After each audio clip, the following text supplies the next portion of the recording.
Hi, everyone. This is Sydney Menson from Inside Scientific, the online environment for life science webinars, virtual events, interviews, and educational content that helps you do your best work.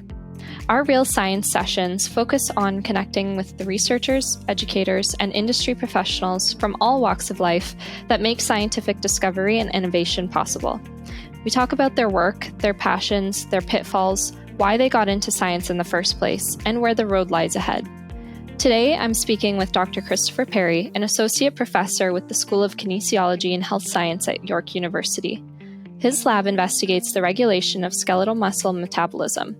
Specifically, a major focus of his is on the development of therapeutic strategies to improve muscle fitness in rare muscle disorders and in cancer and chemotherapy-induced muscle weakness.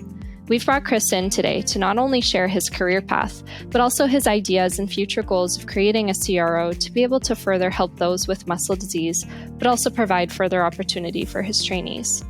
I'd like to thank Aurora Scientific for sponsoring today's episode. Aurora Scientific supports the scientific community in its goal of research and discovery by providing precision instrumentation of the highest quality design, construction, and functionality for muscle physiology, material science, and neuroscience applications.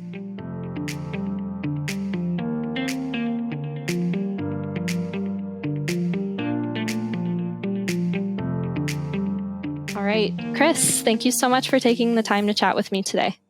Oh, you're welcome. Thanks for including me. It's fun. Yeah, I'm excited to hear all about your life. Oh, boy. Okay. We'll keep that brief. Great. Let's get started with the first question here. Where did you grow up, and how did your youth influence your path and passion towards science? Yeah, I grew up in a few small towns outside of Toronto, usually within an hour. I was thinking about that question about how did my youth influence me to get into science in general. And I thought, what was the first thing? And what I remember as a boy was my mom buying me books on astronomy, stars and planets and stuff like that. And I very quickly decided one day I'd be an astronomer. And then I got into high school, and one way or another started to become really fascinated with how the body works. And I don't remember that transition at all. But I do remember a conversation at the end of high school with my guidance counselor. He said, "So what are you interested in?" I said, "Well, human physiology, exercise science." And he said, "Have you ever heard the word kinesiology?" And I said, "No." And he said, "You should look into that." So I did. And I just felt that excitement. Like, I think that's what I want to apply to. That's what I want to learn about.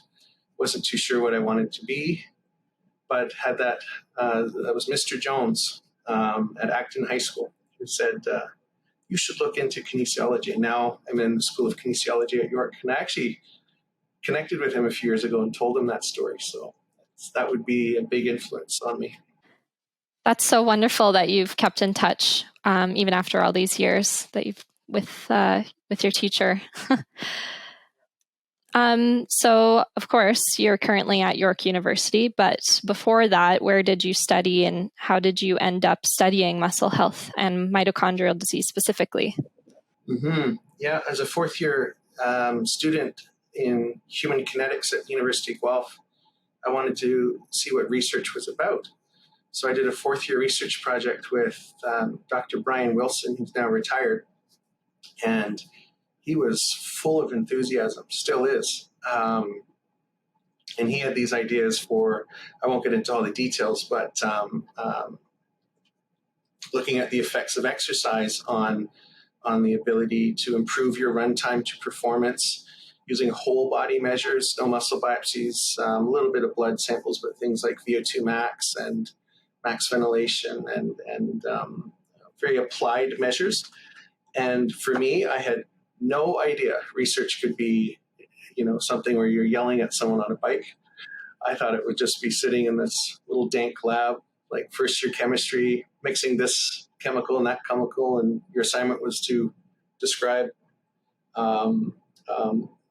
what the color change was and why that was. And now today, I think that's the coolest thing, and I'd love to learn more about it. But at the time, I didn't know I thought that's all research was. And I got to see what human research can be in exercise physiology, could be in research. So he took me on as a master's student.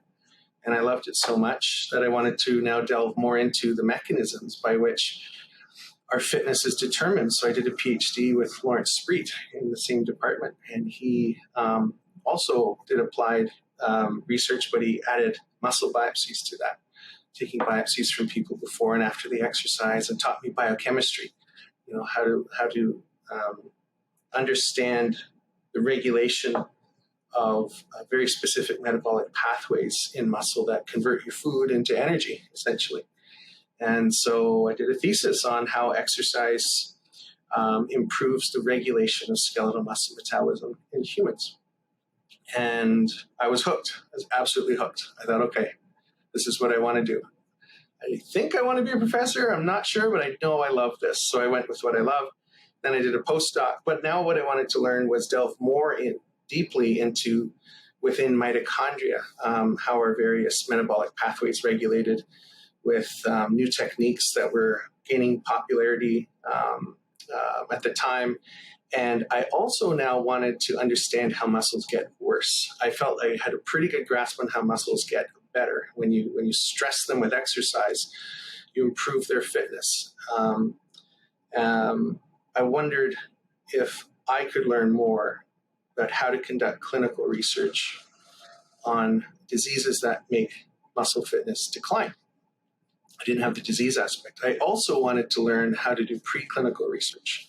So preclinical being not human, cell culture and rodents. So then I did a postdoc in North Carolina with Dr. Daryl Newfer and learned both of those. I was exposed to clinical research on how overnutrition, overeating, and sedentarism leads to insulin resistance, which can eventually lead to type 2 diabetes.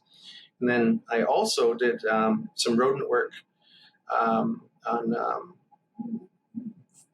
actually not related to that as much, more methodologies, refining methodologies to study mitochondrial function in very small muscle samples. I know there's a lot to unpack there, but I won't bore you with it.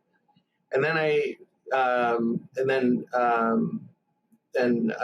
when I came to York as faculty, I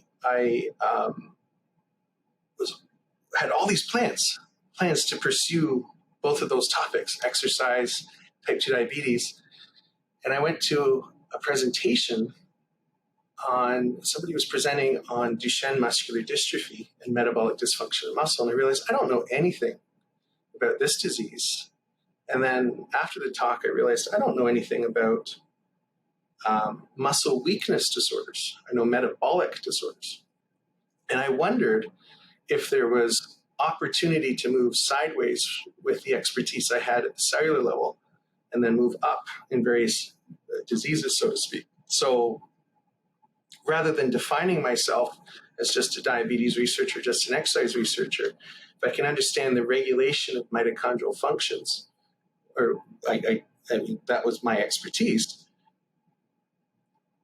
how creative can I be in applying that expertise to determine two things? One, the degree to which there's mitochondrial stress, some people say dysfunction, in various diseases that are receiving very little attention, but are linked with a theme of muscle weakness.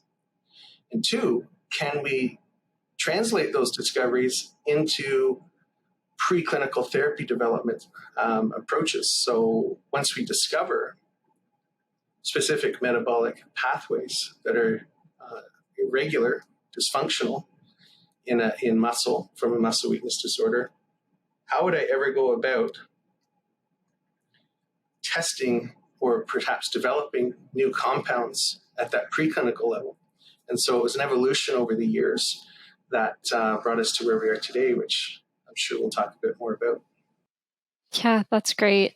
So you kind of started almost backwards, I guess, like started at the larger level and brought your way down to the very much so. Yeah, the cellular and the preclinical level. So that's very much so. Yeah, very and interesting. I should note that I've come back up to the human as well. So we do muscle biopsies. I personally do the muscle biopsies, and we are back to using exercise or researching exercise-induced metabolic remodeling in muscle in humans. But I view it now as an opportunity to see how exercise stresses muscle to invoke a positive adaptation, to understand the potential of where muscle can go, as almost as a reference point for that when we then look at muscle in these various diseases to see how, even though they're also exposed to stressors, they're not improving. They're actually getting worse. And that's actually what's really fascinating, to come back to the whole body human level again and to compare. So it's like a spectrum. If muscles are highly adaptable, both positive and negative, and we view that as a lab, as a spectrum, then we need the exercise studies in humans. And so as you said, big picture back, down, but we're coming back up. Yeah, really full circle. That's great. So you touched a little bit on it, but what is your typical approach for developing a therapy using a preclinical model like a mouse and then translating that into humans? And can you touch a little bit on how Aurora Scientific's equipment helps with that? Mm-hmm. Well, to study a muscle weakness disorder, you need a way to measure muscle weakness. So that requires a system that measures force production within muscles. And there's whole body approaches, and then there's in situ and in vitro. And so Aurora's system is absolutely essential for determining whether or not a given drug that we are testing in a rodent prevents muscle weakness. Now, we also add whole body measures such as grip strength or various treadmill tests, voluntary running wheels, and so on. There's others. The challenge with those tests is that they're also subject to a choice, the choice of the mouse to continue or to stop in general. There's ways to motivate ethically, but at the end of the day, they also have a behavioral component. And so when you think about the diseases we're studying, you wonder what sort of level of discomfort the mice are feeling. Maybe they're just not motivated to exercise. Does that mean they have muscle weakness? So how do you determine whether reduced physical activity in any of these tests is actually due to weak muscles or some other factor like pain and so on? Well, it doesn't mean we exclude those tests. We do them, but we then add on muscle-specific force measures. And the Aurora system was the one we started with, and it's just the best. And it's broadly known. So it's been transformative. In fact, we've got one drug, one partnership that's using that system. One drug appears to be preventing weakness of the diaphragm by up to 30% in mice with Duchenne. And if we didn't measure muscle force, we wouldn't know that. Wow, that's incredible. A little before we kind of started chatting here, you had mentioned that you want to move your basic work maybe a little bit into more of that CRO or something similar. How do you plan on using a CRO or something similar to bring more opportunity, but it's still going to benefit your trainees? Yeah, that's an excellent question. All of our industry partnerships to date have been a result of either me reaching out to a company that had a pipeline or a compound already in existence that mechanistically had potential to correct the dysfunctions we and others in these fields are seeing. So I would approach them. In two cases, it was the other way around. They had heard of our work and approached us, and that's working quite well. It's so exciting to partner with industry partners, and so far most of that's been pharma. There's new ones coming along that aren't pharma, nutritional therapies and even other technologies, not necessarily for the Duchenne work, but for other things. That maybe I just keep going that way. Maybe it's just okay, it's coming, and when we approach, sometimes there's interest and sometimes there's not. Or is this something that we can expand? Is there something that, is there an approach to bring more of those opportunities along? Because it has been not just fulfilling for myself to to have a component of our research that is application of our knowledge to developing at a preclinical level, trying to identify candidate compounds in partnership with industry that they have the ability to go to clinical trials. I don't, that this has been so productive and so exciting. I'd like to see more of those opportunities come. So the question is, do we just keep going along, or do I bring it to the next level somehow? And that's where I'm at the learning stage. I'm at the learning stage about CROs, and certainly there are probably people listening to this that have already done this and know about it. And then please reach out to me because I'm at the learning stage. My only thought so far, even though I'm not sure if a CRO would make a big difference, is the factors I'm looking for and the factors I'd like to learn about. One is, will it accelerate discovery and identification of new potential therapies that are that is following a process that works for progression to clinical trials with industry partners?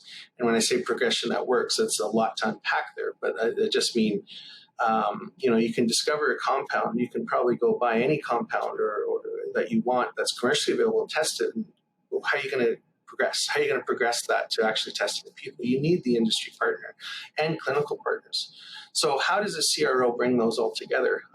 Is it just, it's marketing and it's branding, or is there other things about this? Certainly under this umbrella of, will it accelerate discovery and application, is the question of whether it also brings in more resources, people, technology, and funding. So I'm learning about that. But in all of this, it has to achieve the second objective, which is this good for the students? Students are number one, right up there with the discovery. And the feedback I've gotten from the students is they love to see someone that's not just in our group. And that wasn't a negative. Like, I'm actually paraphrasing them. As far as I know, they're pretty happy in the lab. They say they're happy in the lab, but the value to the students has been to fly to a company, to Zoom with a company, to meet a clinician. And when you're doing this type of research, those people come into their experience, the student's experience. Now, I could just have meetings with them, but why would I do that? First of all, I can't remember everything they remember. They're the experts, so they're needed. But secondly, this is their opportunity to learn with me about the translation process, and it builds opportunities and networks. And one student was flown down to the U.S. to meet a company partner, and in the evenings, get to talk to their medical science liaisons, even though they weren't part of our collaboration, and they got to talk to them, and they learned about careers they didn't know about. So why wouldn't I keep doing this? And so if a CRO brings more of that for the students, so long as it doesn't take away the experience that we currently have with our system, then this is good. And I think it will just bring more in. So long answer about my uncertainties, but two guiding principles.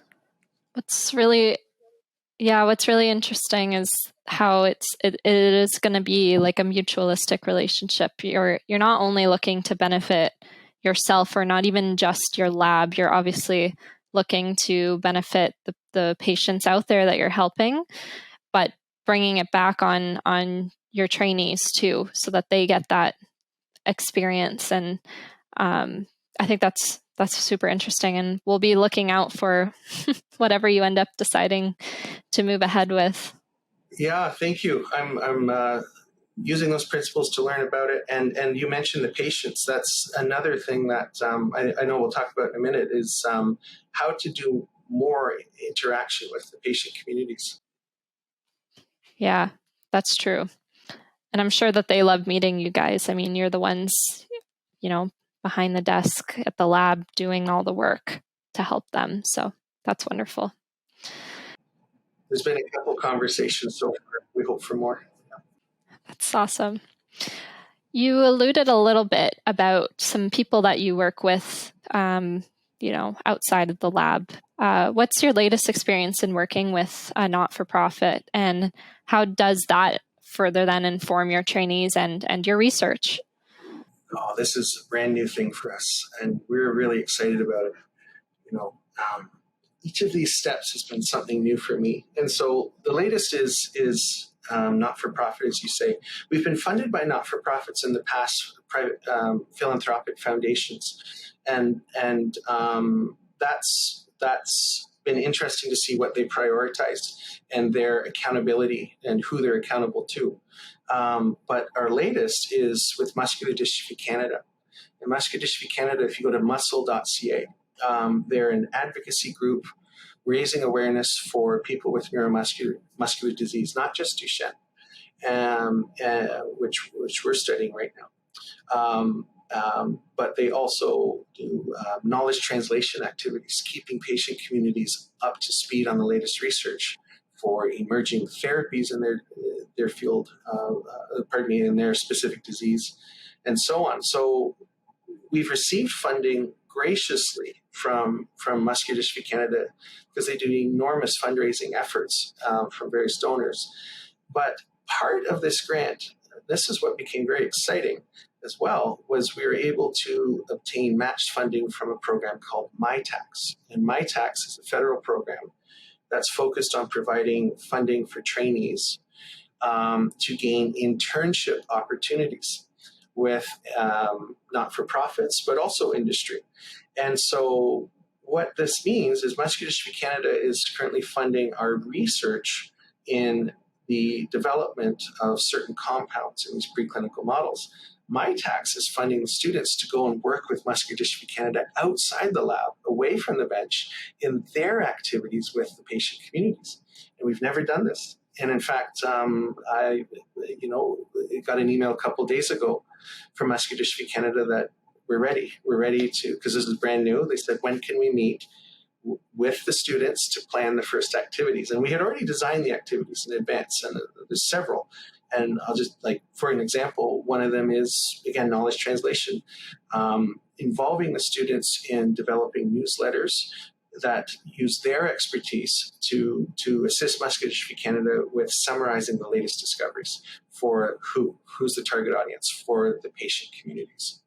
What patient communities, what diseases? Well, that's what we're going to meet about. The second is they're going to create, like this, webinars, working with Muscular Dystrophy Canada, but not just behind the scenes, actually the students up front and also implementing this and meeting the patient communities. We talked about that integration of students with people at the conference. We've wanted more of that. People, but rather than just going to conferences where patients speak or people with these diseases speak, now we can actually interact directly with them through these KT activities with this not-for-profit, which is amazing. And the team at Muscular Dystrophy Canada is so intrinsically motivated when you talk to them. They want to see their efforts make an impact. That I just can't tell you how excited I am about this. And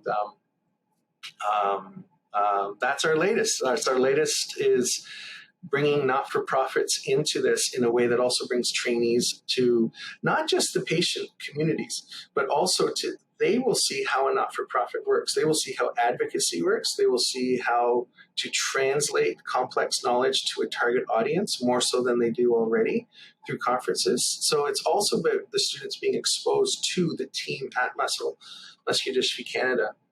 And it's the same for myself. I'm learning with them. So I better stop talking. I'm so excited about this. But I don't know what benefits will come. I think I know. I think you know. But I know we will see benefits we didn't see coming. I think it's going to be great. That is very exciting. And I can feel your excitement through the webcam. So hopefully we'll hear more about it soon as you get working in there and working with them. That's super exciting. Thank you. Thank you very much. Yeah, we're very appreciative of Muscular Dystrophy Canada for doing this and MyTax because it's so unique, that kind of partnership. Yeah, again, you're both helping each other. So I think it's the perfect relationship. That's great. Mm-hmm. Thank you. Well, Chris, thank you so much for your time and your insights. It was such a pleasure to have you with us. Oh, you're welcome. I'm always happy to share what I don't know and what I'm trying to figure out. It's been a real pleasure, and thank you very much. Thanks, Chris.